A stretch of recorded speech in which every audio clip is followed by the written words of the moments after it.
আক্রমণ ভাগকে নিয়ে অনেক শঙ্কা মনে রেখে হেক্সার মিশনে মাঠে নামবে ব্রাজিল।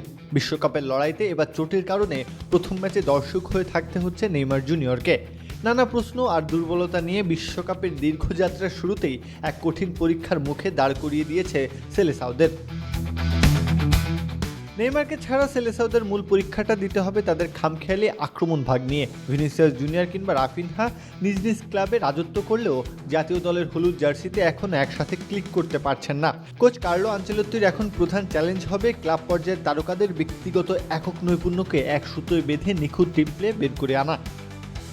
কুল body spray, long lasting fragrance.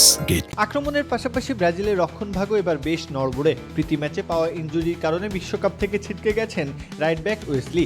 ডিফেন্সের ডান দিকের এই দুর্বলতার কারণে যে কোনো ছোট ভুলেই বড় মাসুল গুনতে হতে পারে 5 বারের বিশ্ব চ্যাম্পিয়নদের, যেখানে দানিলোর অভিজ্ঞতা এখন কোচের একমাত্র বড় ভরসা।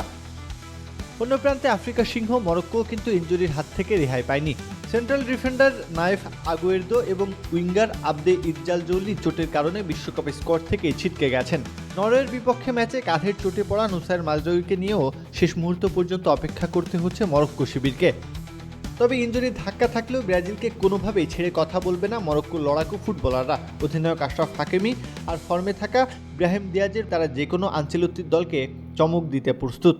দিয়াজ আর ইসমাইল সাইবারিদের নিয়ে গড়া মরক্কোর গতিময় আক্রমণ ভাগ ব্রাজিলের নড়বড়ে ডিফেন্সের জন্য আতঙ্ক হয়ে উঠতে পারে।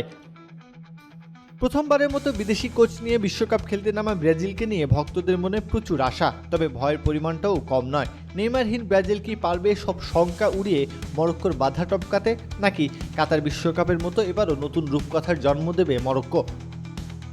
প্রত্যহ কাব্য, খেলা ৭১।